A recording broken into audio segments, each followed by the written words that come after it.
question of how and why the United Nations is the crux of the great conspiracy to destroy the sovereignty of the United States and the enslavement of the American people within a UN one-world dictatorship is a complete and unknown mystery to the vast majority of the American people.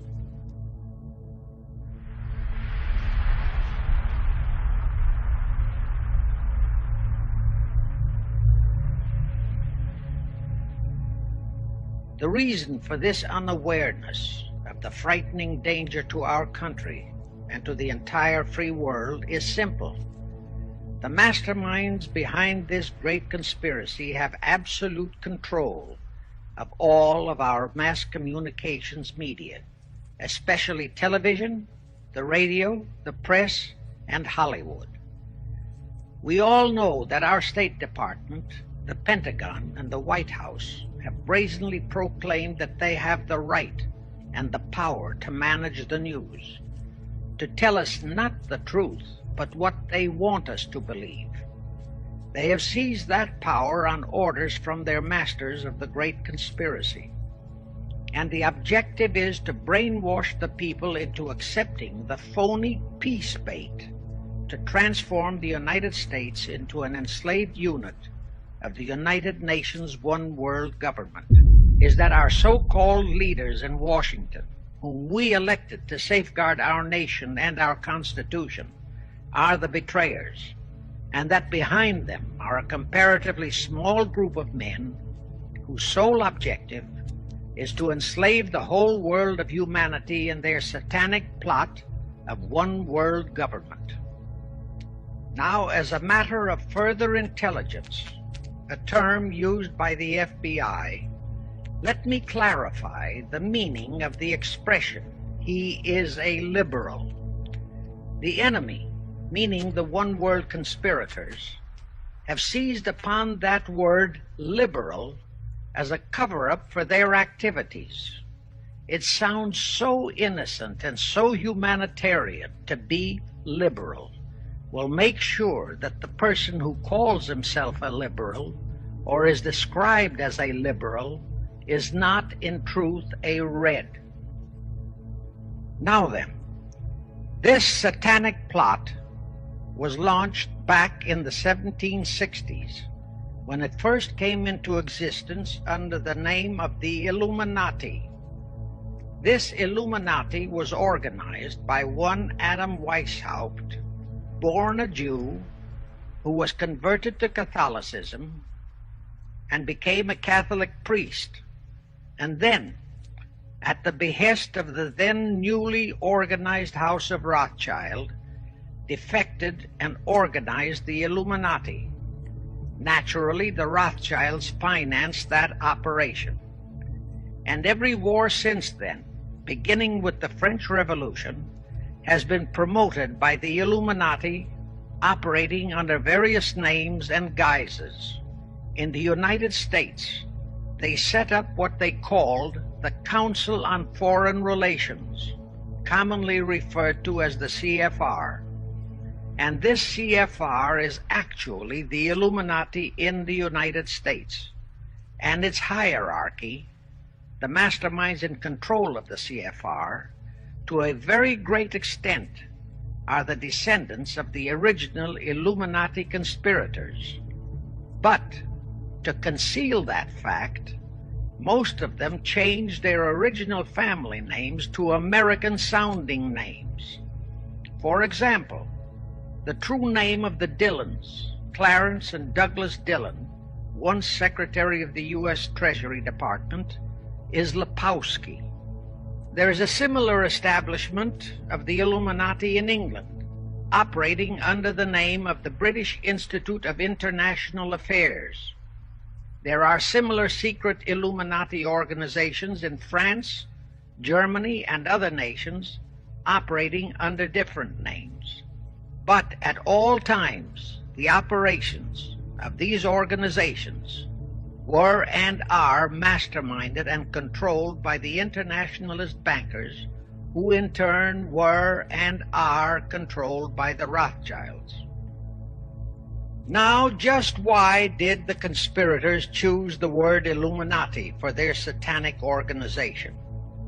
Weishaupt himself said that the word is derived from Lucifer and means holders of the light, using the lie that his objective was to bring about a one-world government to enable those with mental ability to govern the world and prevent all wars in the future. In short, using the word peace on earth as his bait.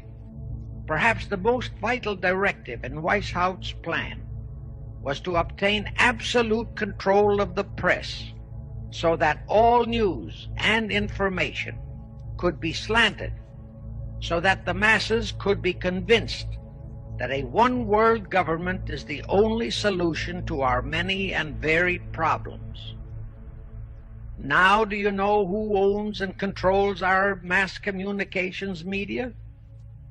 I'll tell you, practically all the movie lots in Hollywood is owned by the Lehmans, Kuhn Loeb and Company, Goldman Sachs, and other internationalist bankers.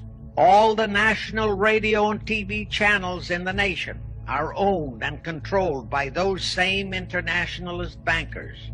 In 1834, the Italian revolutionary leader Giuseppe Mazzini was selected by the Illuminati to direct their revolutionary program throughout the world.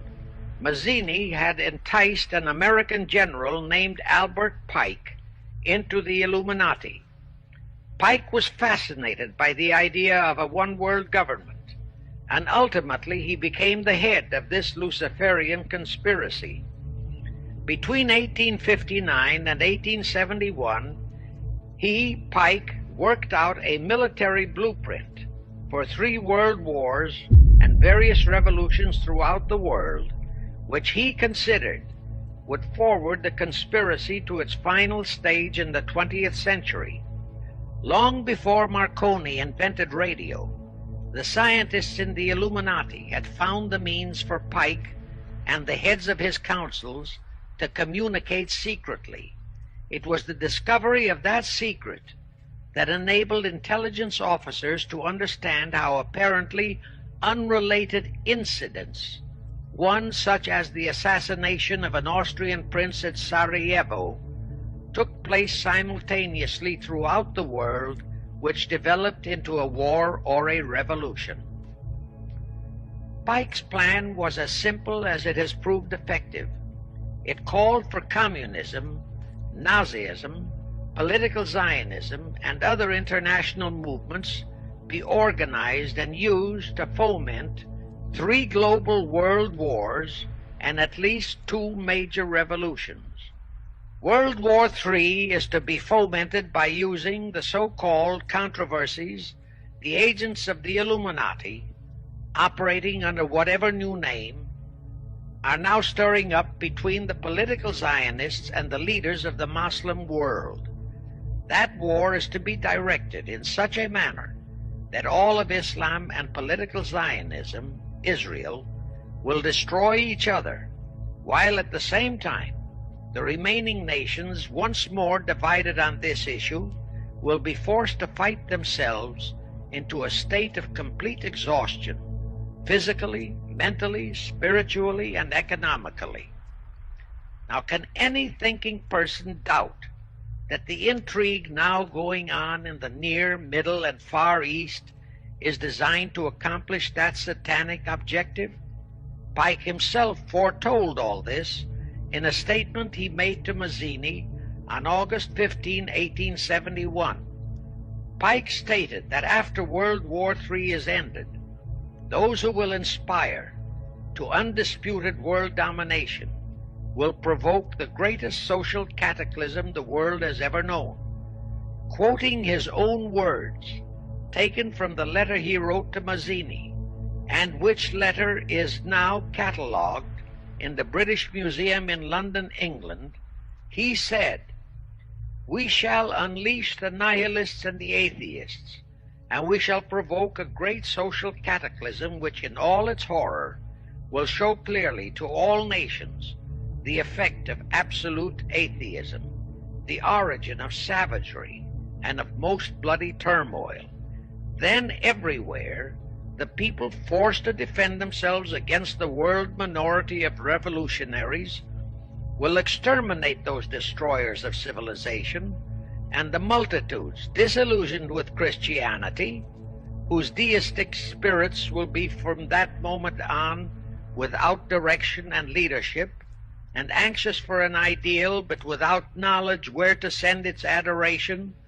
will receive the true light through the universal manifestation of the pure doctrine of Lucifer, brought finally out into public view, a manifestation which will result from a general reactionary movement which will follow the destruction of Christianity and atheism, both conquered and exterminated at the same time. Anyway, the ending of the Civil War destroyed, temporarily, all chances of the House of Rothschild to get a clutch on our money system, such as they had acquired in Britain and other nations in Europe. I say temporarily because the Rothschilds and the masterminds of the conspiracy never quit. So they had to start from scratch, but they lost no time in getting started. Shortly after the Civil War, a young immigrant who called himself Jacob H. Schiff arrived in New York. Jacob was a young man with a mission for the House of Rothschild.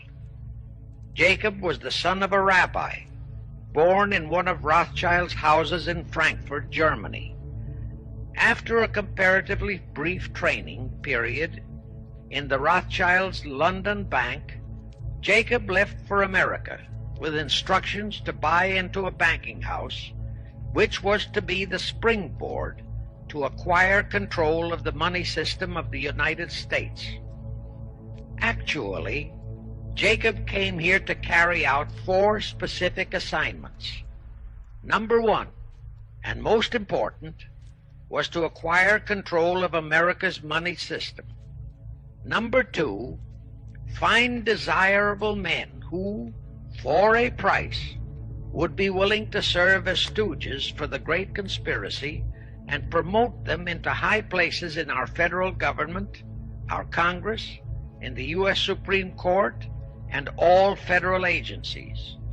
Number 3, create minority group strife throughout the nations, particularly between whites and blacks. Number 4, create a movement to destroy religion in the United States, but Christianity to be the chief target. In the final phases of the conspiracy, the one world government will consist of the king dictator, head of the United Nations, the CFR, and a few billionaires, economists, and scientists who have proved their devotion to the great conspiracy. All others are to be integrated into a vast conglomeration of mongrelized humanity, actually slaves.